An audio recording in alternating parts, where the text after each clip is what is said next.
Hello, everybody. Good evening, and welcome to the second session for today. Today is the first day of TIP Fathers Conference 2024, and so you are welcome to session two. How was the first session? Can you let me know how many persons are already here? I see fire emojis. Hi, Sylvester. Good, good, good, good, good. I can see you. Welcome, Mr. Bayo. Who else is here? Let us know how was that first session. It was some hot passports there. It was some fireful things. Share with me what was the high point for you. Share some lessons. Let's warm this place up a little bit before we get into it. Thank you, Mr. Oyewole. Says I enjoyed the previous session. Anybody wants to share what were the bullet points? I have some highlights on my own. I made some notes. Thank you, Mr. Chidi Odukolo. I hope I pronounced that name very well. Welcome, welcome, welcome, everybody. Good evening again. So we're just going to get right into the next session for tonight. And can you guess who is coming? I'm still checking the comment section while we prepare for the second session. Can you guess who is coming? If there's something that stood out for you from the first session, please put it right there in the comment section. I have caught one woman inside this chat. What are you doing here? This is a father's conference. All right, all the mothers, please leave us alone. Leave us alone. Thank you very much. That will be David Folaromi. Yes, he's our guest for tonight, and he is going to join us any moment from now. I heard, beware of what everybody can do. Beware of what everybody can do. I'm a father. It's not just biology. Like anybody can be a biological father. Even the madman on the streets can impregnate a woman, right? So I heard, beware of what everybody can do. Beware of what everybody can do. It is a lifestyle. Fatherhood is a lifestyle. Fatherhood is inspiration. Where are your own quotes? Parenting is intentional and willpower is the key. Thank you, Mr. Itunu. Parenting is intentional, willpower is the key. Some women are saying we are learning. No, no, no, no, no. Leave us alone. This is father's conference. Go and invite your husband. Call the fathers to come. Those are the people you want to see. Be the father of all before the father of one. That's one of the things I heard. You behave according to your values. Values, values. You behave according to your values. Shouting is a surrender of power. Did you hear that? Whatever is informing you is forming you. Thank you very much, Mr. Chris. Thank you, thank you. Thank you, thank you. Somebody say, I'm here for my husband. O'Shea, here for your husband. All right, all right. And I like the way that our previous speaker closed the session. He said it's easy to hear. The question is, what are you going to do? It's easy to listen to all of the amazing speakers that are coming our way this weekend. Question is, what are you going to do? So I hope you've made some notes, some action points that you are taking away from this session. Um, and you are going to begin to take those actions beginning from this weekend, beginning from today, tonight, tomorrow, and as we go on. Let's work together, build a healthier society, healthier families, healthier fathers, healthier men, and we will watch our world change. Thank you very much. I can see more persons are joining in. Thank you for all the highlights, fantastic highlights. Thank you, everybody. Well, we're going to go into the session now. We're going to go into the session now. So I'm going to allow the media team to come in and share a few things with us before we get into introducing our speaker for tonight. What a phenomenal time to be alive, and what a phenomenal time to register and attend the TIP Fathers Conference 2024, happening on the 14th and the 16th of June 2024. The theme for this conference is Like My Father. I mean, who wouldn't want to be like their father, especially if they were great role models, if they have positive influence that they offer by their day-to-day life and character and traits? You may have been raised with a great father, or you may have been raised with some challenging father, but that is not entirely what we need to worry about now. You are a father now, and you are raising your own kids. Are they comfortable to say, I want to be like my father? Are they becoming something that can change and transform their own generation? So join us on the TIP Fathers Conference 2024 to learn, unlearn, and relearn, and see your mind shift to something that's going to make you even an incredible and phenomenal dad. See you at the conference. Cheers. Alrighty, that was Mr. Chinda there with a powerful review for this conference, and I like what he said. Will your children be willing to become like you? If they ask your child now, like our last speaker just spoke to us about the daughter of Brad Pitt, who had decided to change her surname. If your child has the authority and the everything wherewithal to change their father's name, what would they do? Will your child like to be like you? And that's a question that requires some thought from every father in this conference tonight. So without further ado, we're going to get into the session for this evening. Our speaker is already standing by and ready to take it away. So we're going to take his introduction, his bio, and then we'll come back to meet our speaker. David is a Christian, a fervent lover and follower of Jesus Christ. A recipient of several awards both at home and abroad, David is a qualified economist, a psychologist, public speaker, writer, and a certified counselor with specialty in addiction and substance abuse recovery. David Folaromi earned his economics degree in 2007 from Covenant University and a diploma in international management from the Institute of Business Technology at Brunel University in London. He is a trained educator in substance abuse by the United Nations Office on Drugs and Crime, and a seasoned public servant with a strong interest in counseling, psychology, mental health, understanding behavioral patterns, addiction counseling, and rehabilitation, all with the aim of providing a better life for youth and young adults. David specializes in performance improvement, mentoring, coaching, and training individuals and businesses. He is known for his exceptional analytical thinking and his passion for drug abuse prevention.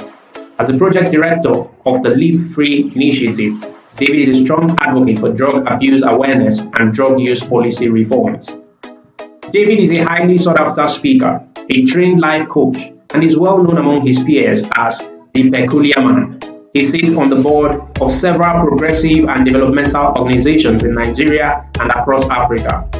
As the founder and presiding director of the David Folaromi Foundation, his mission is to create a better world by putting humanity first.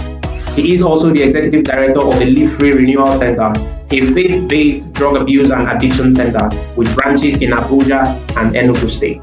David's passion for helping others is evident in his daily life. He has been featured in several media outlets both at home and abroad. He has also been featured in numerous anti-drug abuse campaigns and documentaries. In June 2022, David was invited to the presidential villa in Abuja for the United Nations International Day Against Drug Abuse and Illicit Trafficking. There, he shared his experiences with drug use, his recovery journey, and the impactful work he is currently doing. In February 2022, Barbados-based Divine Purpose magazine featured David alongside other distinguished world changers for his stellar contribution to drug abuse prevention in Nigeria. In February 2023, the David Folaromi Foundation partnered with the Northeast Development Commission Education Endowment Fund in training 150 youth as peer educators in Gombe State, with David as the lead facilitator of the 3-week program. As a seasoned consultant, David has facilitated several other trainings for religious leaders, executives in the private and public sectors, and various organizations. After completing rigorous training, David is now a certified member of the John Maxwell team. In October 2022, the National Drug Law Enforcement Agency sponsored David's participation in recovery support training organized by the Colombo Drug Advisory Program. His completion of this training certifies him as a drug abuse recovery support services professional, one of the only 3 individuals certified in the entire country at that time. David has attended several trainings from institutions both at home and abroad on mental health, addictions, counseling, and leadership, including training from the Oral Roberts University in Tulsa, Oklahoma, and most recently, the University of Washington, where he completed a course in global mental health. David Folaromi is married to Mrs. Nena Temi Folaromi, and they are blessed with 2 beautiful daughters. And so it is my pleasure, gentlemen and fathers, to welcome to the 2024 edition of TIP Fathers Conference, Mr. David Folaromi.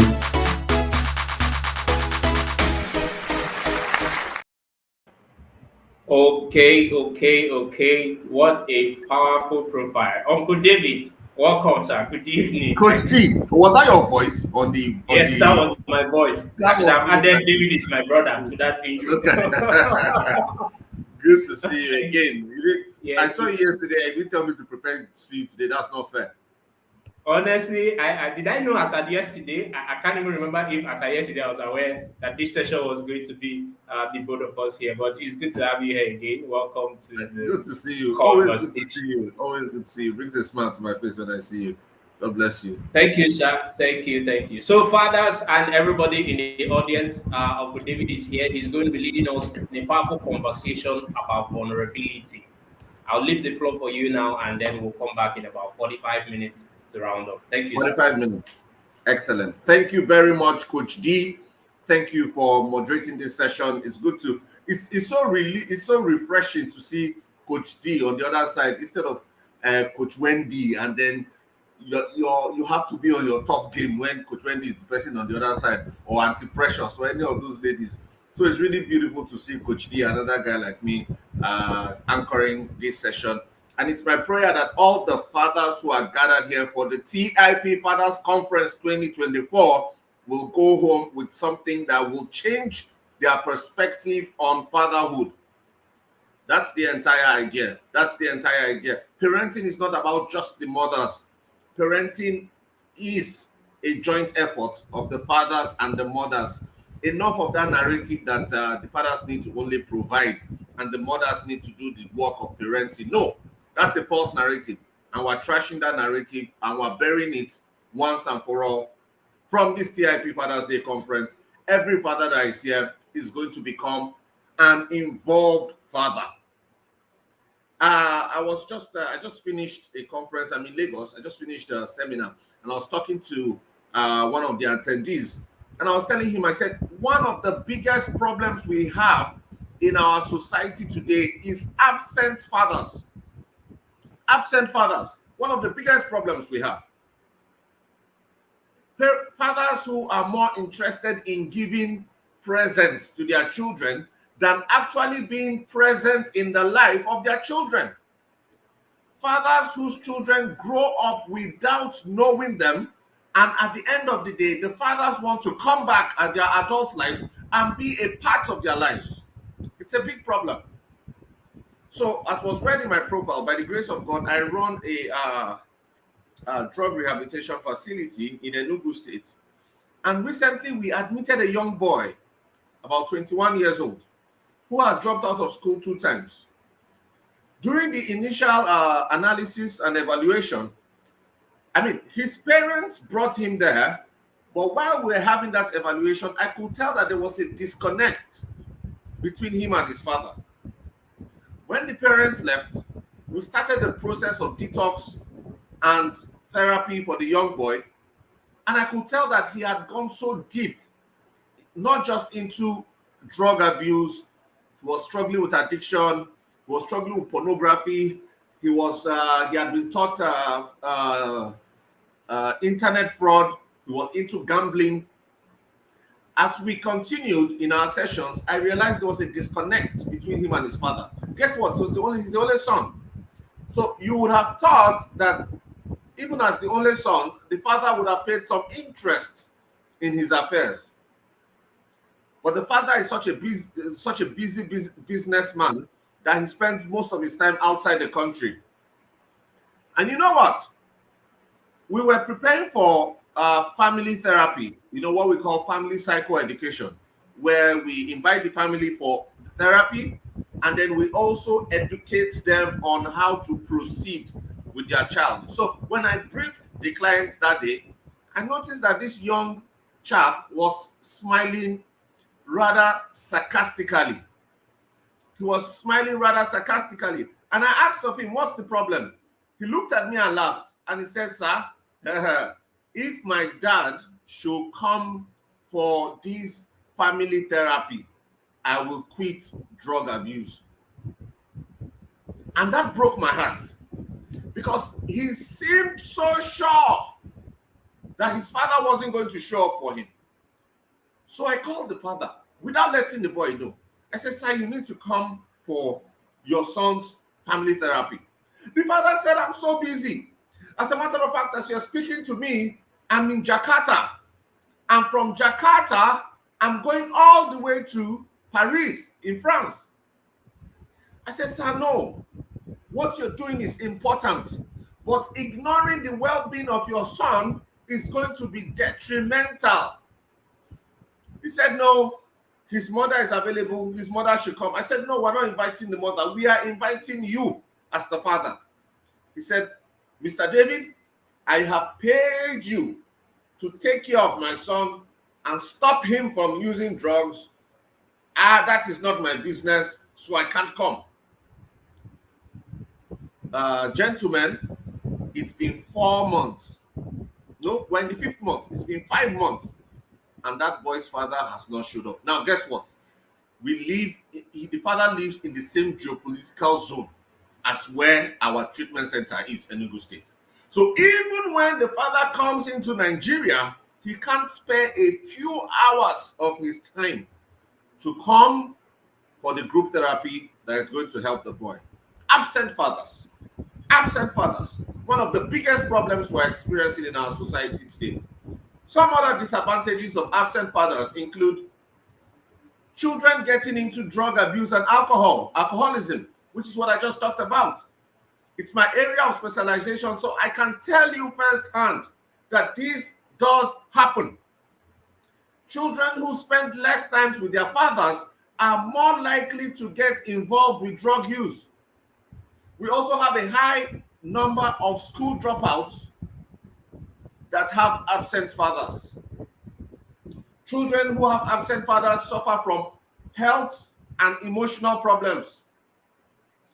Children who have absent fathers have diminished self-concept.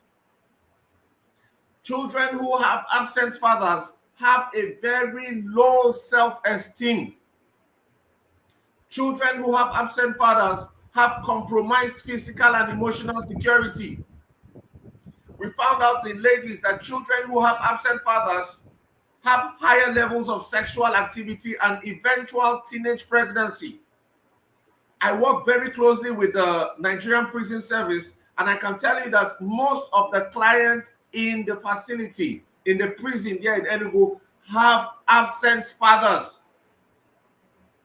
Children who have absent fathers, research has also shown that they grow up with anger issues. Children who have absent fathers suffer traumatic experiences, and this leads to post-traumatic stress disorder. The list is so long, we cannot stop it. So many disadvantages of not being a present father. I want to think that I'm busy. I'm a very busy person. But I will not or never allow my job to get in the place of my presence with my children.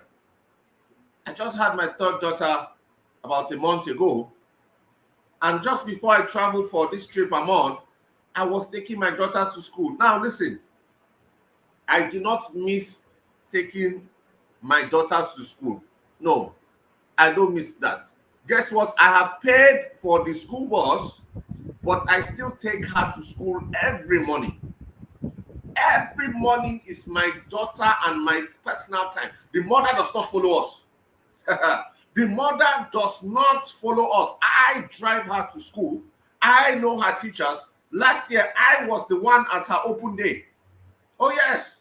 I think I posted it on my Instagram page. I was the one that was at her open day. The other day, I traveled. I think last year, I had about a 3-state journey, and my daughter had her career day, and I had bought her the surgeon attire, with everything. But that was not enough. That present was not enough. And I was seated at the airport. I would not forget. I was supposed to go from Lagos to Port Harcourt. And right there in the airport, I walked up to Airpeace counter. I said, can I change my flight to Enugu? They said, yes, it's going to cost XYZ amount of money. I said, please change it. And I changed my flight from Lagos to Port Harcourt, to Lagos to Enugu, to be with my daughter on her career day. That happened last year.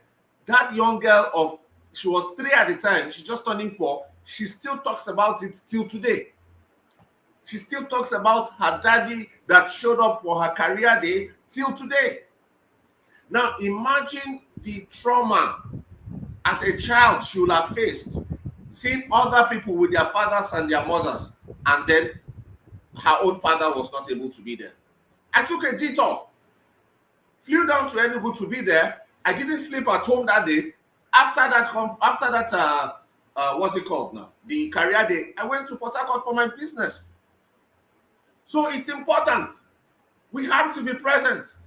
I have 3 daughters. The other day, my first daughter was saying, "Daddy, make my hair." So now I have to learn how to do all back or Didi. All back. That's the least I can do. I dress her up to school. I'm present there to know what she's doing. I look through her assignments every day, every morning.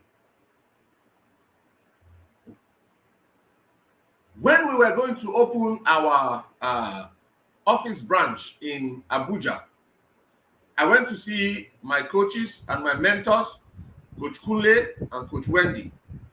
By the way, I want to thank them very much for the privilege of being able to speak at this Father's Day conference. I don't take it for granted. I look at the lineup of speakers, and these are all people that I can learn from. And then Coach Wendy and Coach Kunle decided to throw small me into the mix. I want to say thank you very much, sir. I want to say thank you very much, ma. I love you and I honor you, and I don't take access to you for granted. So back to what I was saying. We're going to open our branch in Abuja. And so I went to see them. I'd already intimated them over the phone. But I went to Abuja and I went to their office. And after I spoke to Coach Kunle, he's the astute businessman. So in his head, he had done all the numbers, all the calculations, and he could tell that it was profitable. But then as a seasoned marriage coach, a financial coach, a business coach, he asked me the very important question. So what about your wife and your children? I knew that question was coming. What sometimes when you want to talk to people that have gone further than you, you try to evade the question somehow. But because they are wiser than you, that question will still come. So when he asked, in my head, I said, "Oh no, he has asked." So I said, "Okay, so coach, you see, and the thing is that so I want to come to Abuja and set up, So when I'm setting up, my wife and children will be in Enugu. My wife will control the branch in Enugu. You see, coach." So he just said, No. Say, "David, if you are coming to Abuja, which is a good idea, you have to move with your wife and your children." I said, "Coach, they are now trying to explain the reasons why it wasn't time for them to come and all of that." He said, "Well, your reasons are valid. However, that means you should go and stay with them until you have sorted out those reasons." He said it was a capital no. You're not going to be separated from your family on the grounds of making money. No. Was it a good business idea? Yes. But what was more important was making sure that I was there for my family. And gentlemen in the room today, I want to say I thank God for Coach Kunle and the wisdom upon his life and the wisdom that he gave me. And I thank God for the humility he had given me to take that advice. And I just closed that chapter. Now, growing up, my father worked as a prominent banker.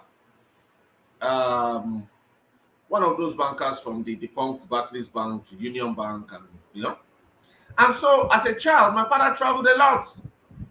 He was always in different states in northern Nigeria, in Sokoto, in Zamfara, in Kebbi, in Jos. So we were always going from place to place. My father was only home Friday to Sunday.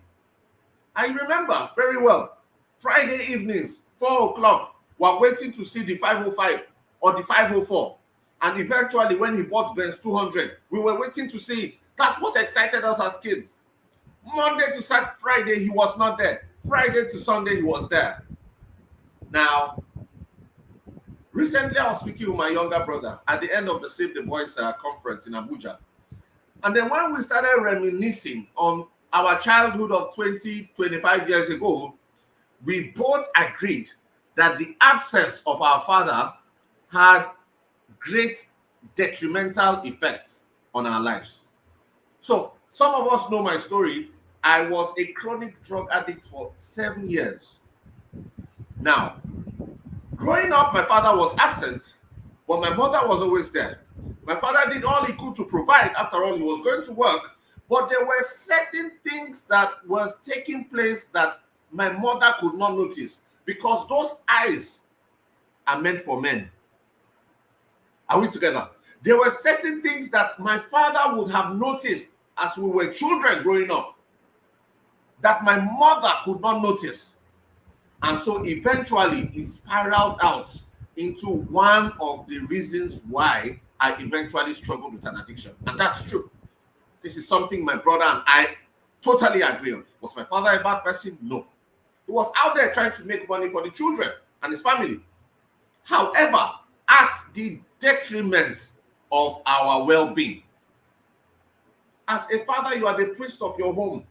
As the priest of your home, as a father, you are the watchman of your home. Listen, there are certain things that your wife cannot see. There are certain things that your own, some fathers bring their mothers to come and stay with their wife and their children. No, they can't see those things. God has put that intuition in you as a man to see those things. Your wife can't see them. Imbanu, your wife can't see them. It's designed for you as a father to see. Today, I was telling the pastor where I was having the conference, I said, fatherhood is such a sacred responsibility. It cannot be delegated. That responsibility cannot be delegated, not even to the mother of the child. We have one Father's Day, and we are grateful to God that we can celebrate it as fathers. And then in most of the multiple Mother's Day, I see some women who come and wish themselves Happy Father's Day, because either they are single mothers who they believe they take care of the children and all. I'm empathic with their situation. However, they can't take the role of the father in that child's life. Never. You might be able to go to great lengths of paying their fees and providing everything they want, but you cannot take the role of a father in a child's life. When you outsource your responsibility as a father, you will suffer the consequences in future. You outsource your responsibility as a father to the mother, to the grandparents, to the uncles, to the elder siblings. Some fathers have now thought that they have groomed the firstborn to become the fathers of the home. No! You can't outsource that responsibility. So long as you have breath in your body, that responsibility is yours and yours alone. I have seen great men of God, renowned men of God, and trust me, I mean what I'm saying, who, because of their busy schedule, being in the presence of God and receiving Rema from the Most High, they don't pay attention to their responsibilities as fathers. And let me tell you, they pay dearly for it. Some are going to be paying for it for the rest of their lives. Some, by the grace and the mercies of God, the shame has been covered. Even businessmen, you're too busy chasing the paper, too busy hustling. You are traveling from Sao Tome to Sao Paulo, from Sao Paulo to Jedina, from Jedina to Dublin, from Dublin to Ankara, because you're looking for money. And then the people that you're looking for the money for are suffering because you are not there to take up your responsibilities as fathers. It's a grievous offense, and you will pay greatly for it. Now, I want us to talk about generational patterns. I know my topic is embracing vulnerability, right? And seeking help as fathers. We're going to get to that. However, I'd like us to talk about generational patterns. Fathers in the house today, I'd like to tell you that generational patterns are real. Patterns are real. I've seen it happen time and time again. Generational patterns are personality traits that are inherited from parent to child. This can span from education to career choices. Come on. I'm sure some of you have seen this before. You see that there's a personality trait in the grandfather, you see it in the father, you are seeing it in the son. Some of these personality traits are positive. Some of these patterns are negative. Some of these negative patterns result in toxic relationships and bad habits. Come on, if you're in the inner circle, you'll have been hearing Coach Wendy talk about this. Negative generational patterns. We have examples in the Bible for those of us that are Christians. Isaac, son of Abraham, the friend of God, had 2 children, and he loved one more than the other. The Bible said his favorite son was Esau, right? And Esau, he had planned to give all of his wealth to. However, this plan was thwarted by Rebekah and Jacob, the other son whom he didn't love. And we saw what happened between Jacob and Esau. Brothers that began to hate each other. Now, you would think that Jacob will learn from his father. And Jacob now had 12 sons. And he loved one of them more than the rest. Generational patterns. And the love he had for Joseph caused hatred from his brothers. Patterns. I'm going somewhere. I read a post online recently about a 39-year-old man. This 39-year-old man had a 19-year-old son who was in the first year of university. Now, 19-year-old son means the man had him when he was 20. And news coming out from the online source said that 19-year-old son had just impregnated an 18-year-old girl. Come on, say with me, patterns. 39-year-old father, the son is 19 and has impregnated a girl who is 18. So guess what? The son will be 20 when you have his first child. Patterns. Patterns are real. Patterns are real. I read a post by Coach Wendy. I think she made that post today. And she was talking about infidelity in marriage and how much she hates it and all of that. And how God has blessed her 15-year-old marriage with all the beauty and splendor that a marriage, everyone would desire in a marriage. But then in that post, she made mention to Prof, who is the father of her husband, Coach Kunle. And she talked about Prof's disdain for infidelity. And you can see that pattern in Coach Kunle. An honest man, even down to his career as a banker. How many bankers do you know that will retire and after retirement, your staff will still come to celebrate you on your birthday? It's a testament to his integrity. So that integrity is not just in his career, it's also showing in his marriage and in everything he does. Guess what? Pattern from Prof has gone down to his son, Coach Kunle. A young boy was brought to me from Canada 2 years ago. What's the problem? Alcoholic. He could swim in alcohol. Swimming.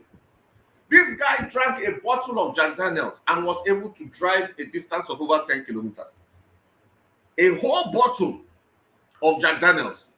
Come on, man, we know what we're talking about. If I take 2 shots of Jack Daniels, I can't walk from point A to point B. This guy will drink a bottle. Now, when his mother brought him to me, she had told me his dad was late. And one day, just out of curiosity, I began to quiz this young boy. What happened to your father? And he told me that his father died of liver cirrhosis. Pattern. And I asked the boy, your father died of liver cirrhosis? He said yes. He was an alcoholic. He said yes.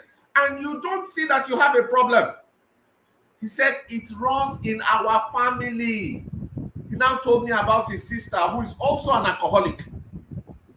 She drinks as much as she wants and nothing happens. So when the mother came to Nigeria, when we were about to discharge him from rehab, I had a conversation with the mother. And I asked about her father-in-law, who is supposed to be the grandfather of the boy who was there. And guess what? The father was also dead from alcoholism. Patterns. From grandfather to son to the grandson. Patterns.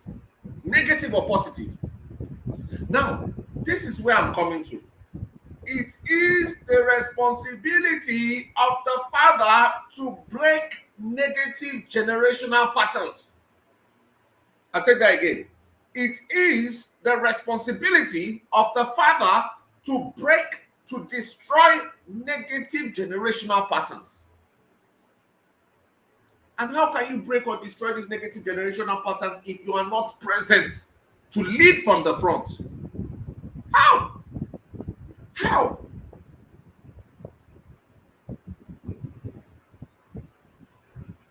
The father is the first point of parenting, because the father is the one that plants the seed into the mother. So you are responsible for that seed you have planted. The mother is only there to help you parent that child. It's your responsibility. It's your responsibility. It is your responsibility as fathers to build new patterns. So what you have seen in your generational lineage that you do not like, you have to cut it off and start new ones. Have a few more minutes, so I'll quickly go into the crux of the matter for today. Let's talk about vulnerability before my time is up. I came from a respected home. Parents very active in church. Took our academic development very seriously. From childhood, we were one of those privileged children that would travel to the UK for holidays. So not that we were rich, please don't get me wrong, but our parents paid attention to making sure that we were not left out. So when I started using drugs in 2010 while I was in the UK and came back, and it turned to become full-blown addiction. Now listen to me. I summoned my parents about 2 years later, 2 or 3 years later, and I sat them down. Dad, Mom, I have a problem. I have a challenge. What is it, son? I am struggling with drug abuse. I can remember that day like the back of my hand. My father laughed at me and walked out of that meeting. He said I was not being truthful. He said I was telling a lie. He said he didn't believe what I was saying. And then, of course, those of us that know a bit of my story, we know how far my mother went to see that I came back from that wilderness journey. Now, when this was happening, my father would say to me, "You are a man. You should be able to sort this out. Even if it's true, you should be able to sort this out." Now, what he wasn't willing to do was to be vulnerable and to go and seek help, because he's a man. And that is the false narrative we are passing down to our boy children, that as a man, you don't need to seek help from anywhere. Anything that confronts you, you should be able to solve it. And that's false. That is false. I can't remember, and I wish to be corrected. I can't remember a time that my father actually went to seek help for my drug use. Not that he wasn't concerned, but it was more of, you're a man, sort this thing out. And eventually, I began to see that he was also embarrassed. How will he go as an elder in the church, because he was an elder at the time, go and start saying that my son is using drug? Please help me. He didn't. He never did. He was praying as much as he could. He was advising as much as he could, but that ended within the confines of our home. That is why whoever has heard me share my story before, you don't hear me say anything about my father. He never came to the bunk to look for me.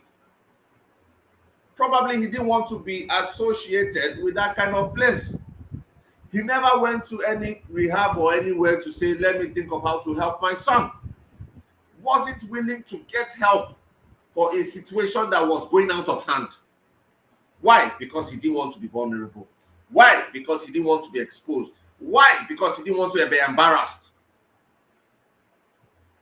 The theme of this year's TIP Father's Day conference is like my father. The question I have for every father sitting here today, I think it was asked in the first session: would your sons want to be like you when they become fathers? Will your daughters want to marry husbands that will be fathers like you? That's the question. Enough of us looking upward, asking, oh, I want to be like my father. My father did not do well, so I don't want to be like him. Oh, no. You, do your children want to be like you? Do your sons want to be the type of father you are? Do you think your daughters want to sit down at night and they're thinking, oh, I wish I married a man that's just like my father? If the answer is no, then you have work to do. You need to adjust your fatherhood responsibilities, and you need to do it very quickly. Now, vulnerability. Very interesting topic. This morning at 12 o'clock, my coach, my mentor, was talking about vulnerability and weakness.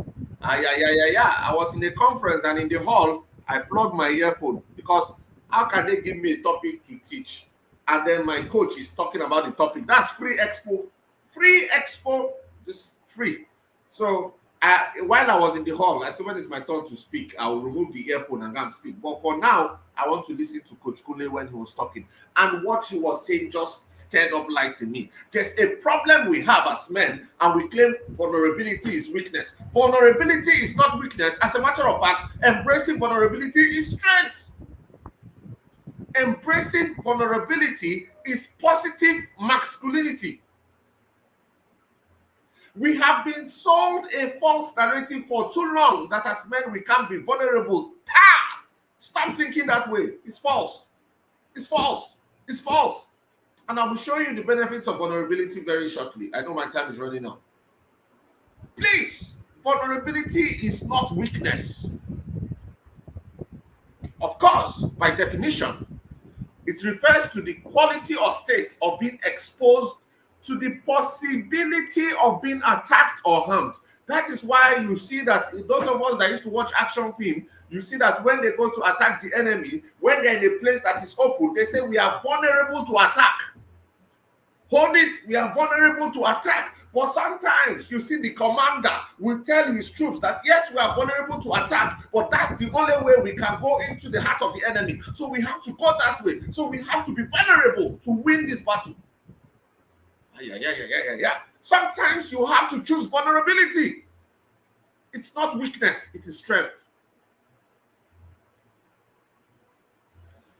Vulnerability is a state of emotional exposure. It comes with a degree of uncertainty. So why, Coach Wendy, are you telling us to be vulnerable? If it comes with uncertainty, why are you telling us to be vulnerable? Learning how to be vulnerable involves a willingness to accept the emotional risk that comes from being open and willing to love and be loved. A fear of vulnerability is a very common fear. Come on, man. It's okay to be afraid of being vulnerable. There's nothing wrong with it. It's okay to be afraid of being vulnerable, but it's a path that we must walk through. It's a path that we must walk through. Vulnerability is positive masculinity. Once you understand the central emotional challenge, you develop a greater appreciation for why vulnerability is worth the effort. We only need to understand it. Come on, we only need to understand it. We only need to understand it, and then we'll see why it's worth the effort. So why do men shy away from being vulnerable or seeking help? My father, why did he shy away from being vulnerable? Why didn't he go up on the rooftop like my mother was doing and seek help for his son? Just like many other fathers are doing. Your son is struggling with homosexuality and you are keeping quiet. You don't want to shout out at the rooftop and seek help for him. You don't want to be vulnerable. You don't want to seek help. Your house is on fire. What's ego? Oh no. You have to still maintain that narrative of being a man so you cannot seek help. Number one reason why men shy away from being vulnerable is the false narrative of masculinity. I've been saying it before. A false, dirty, wrong, unintelligent narrative that has been passed down from generation to generation that men shouldn't be vulnerable. It's a lie of the devil. And if you're not in the inner circle as a man, you better run and join. You better run and join for your own good. For your own good. Please don't look at it as it is one woman that will come and teach me how to parent my children. That's where the problem starts. That's where the problem starts. I joined the inner circle even before my wife. And when she eventually joined, I made us to repeat the course, the level again. Nothing wrong with it. Nothing wrong with it. It benefits you holistically. Number two reason why men shy away from being vulnerable is so that they don't appear weak. Number three is the fear of the unknown. If I let my guard down, what is going to happen? If I let my guard down, how is this going to happen? Number four is lack of trust in those around them. They don't trust them. If I let my guard down, will they trample upon my guard or my masculinity? And then finally, uncertainty about their worthiness. Some men are uncertain about their worthiness. They are uncertain. They are uncertain. They are uncertain about their worthiness. And in closing, what are the benefits of embracing vulnerability? I've explained what vulnerability is. I've explained why men don't want to be vulnerable. Now let's talk about the benefits of vulnerability. Yes, we have 5 minutes. I'll be done in that 5 minutes. Thank you very much, sir. Number one, it improves self-awareness. Vulnerability helps you to be more self-aware. You may be afraid of admitting your limits to others, but the courage to do so allows you to stand your ground. Self-awareness, benefits of vulnerability. And you know something? The wonderful thing about self-awareness that comes from being intentionally vulnerable is that it also reveals the strength in you that you know nothing about. I am very vulnerable. When I want to cry, I go to my wife's lap and I cry and cry and cry and cry. And when I finish crying, I clean my eyes and I'm still the man of the house. In that time, I receive rhema from above. Self-awareness, being intentionally vulnerable, it gives you strength that you didn't know you had. Number two, it heightens emotions. Embracing vulnerability may not always feel good. In fact, the fear and frustration that typically arise when you feel vulnerable can be overwhelming. There's no match for the joy and confidence that comes with your imperfect, authentic self. Number 3, it strengthens your connection to your wife and children. It strengthens your connection to your wife and children. Vulnerability, number 4, reduces tension and stress. There's calm, peace, and harmony in homes where fathers are allowed to be vulnerable. We also have vulnerability eradicates the fear of making mistakes. Where making mistakes is normalized as a way of learning, it disperses fear. Vulnerability humanizes us. We are human beings, living and breathing beings. When we are human, we model our humanities to our children. So vulnerability humanizes us. Vulnerability encourages us to take risk, and this opens us up to creativity. Finally, I had 10. I just have to wrap this up because my time is up. Vulnerability sets us free. It provides answers for us in dark places. At the darkest of times, at the darkest of moments, at your lowest times, if you choose to be vulnerable, then you begin to get answers. You begin to get answers that you didn't know about. You begin to get solutions to problems that you thought you wouldn't be able to get solutions to. My father refused to be vulnerable. He refused to seek help. This sort of made my challenges to linger longer than it should have. When I told him I was using drugs, it was 2 years into my drug use. It lasted 7 years because he chose not to be vulnerable. And then it lasted longer than it should. So please, we should embrace vulnerability and seek help. It does not make us less of a man. Thank you very much, Coach D. Thank you for taking 1 or 2 minutes more than your time. God bless you. Thank you very much. Happy Father's Day to all the fathers, the brothers, the intending fathers, the uncles, the everything. Happy Father's Day. Thank you very much. Thank you very much. Thank you, and thank you very much. You know, I know when I said 45 minutes, 45 minutes for Coach David is like it's like putting handcuffs. All right, but thank you for that session. Yes, I'm going to let you take a break. I'm going to let him take a break. He did an amazing work on that conversation, and we can see that the time is not enough to take all of what Coach David brought to the conference for us, and that's why you should be in the inner circle. The inner circle is one place where Coach David and every inner circle father can interact, and you can, come in with your question and learn a lot. Coach David has been amazing tonight on the subject of vulnerability. I'm still going to say something when he gets back, but let me give 1 minute. If you have a question you want to ask, drop a question in the comment section. Thank you. I see all the emojis. Thank you, Mr. Sonny. Thank you, Azuka. Thank you, Isaac. Thank you, Joseph. Thank you, Obemi. Thank you. Okay, I stopped seeing all the names now. All right. Thank you, everybody. This session was a blast. More grace to you, sir. Yes, thank you, Onyewuchi. Why men shy away from vulnerability is culture. And that's the culture. Thank you, Benjamin. That's the culture that we are trying to rewrite. That's the culture we are trying to rewrite. We cannot keep blaming culture that was written by dead people. Okay, we have to rewrite the culture. We have to create new cultures for our children, for our sons, for our daughters, and as fathers for ourselves.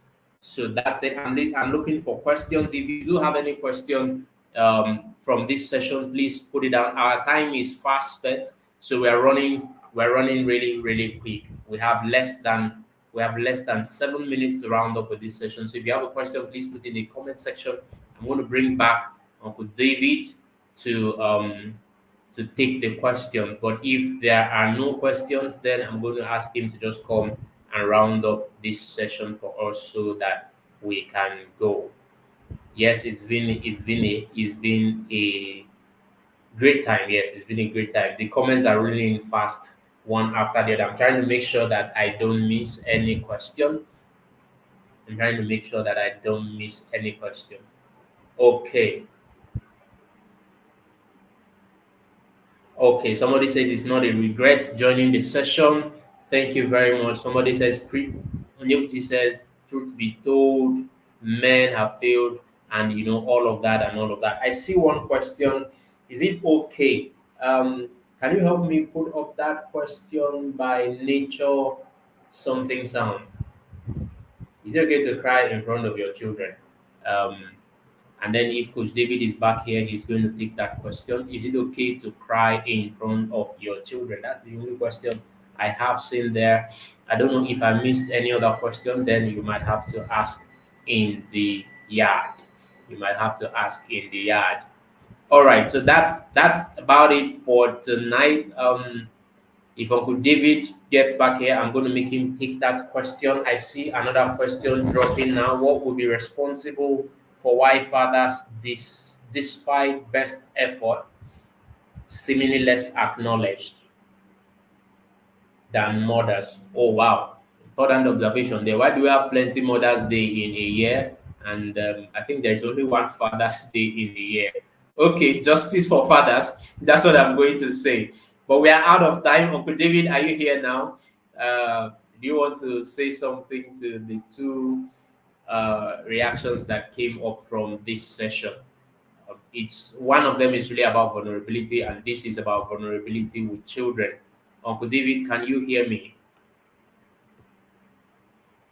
Is it a good thing not to seek help? It cannot be a good thing not to seek help. It says even when you need it, because you don't want to be seen somehow as a father. I guess that Coach David has dwelt extensively on that, about this idea of being seen somehow.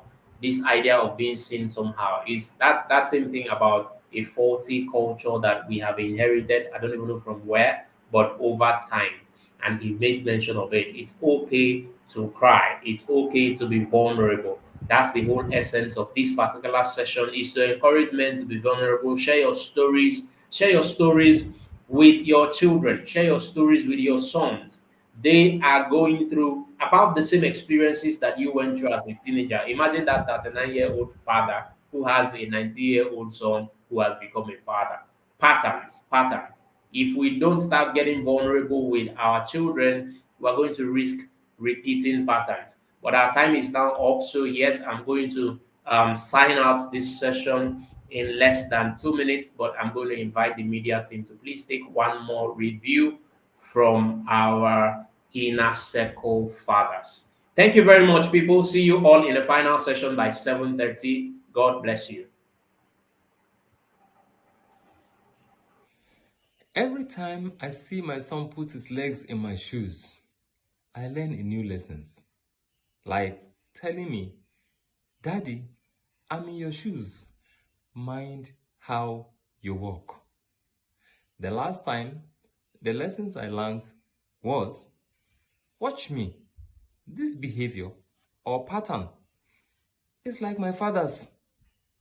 Now my action point. All I did was to clear all bad shoes from my rack.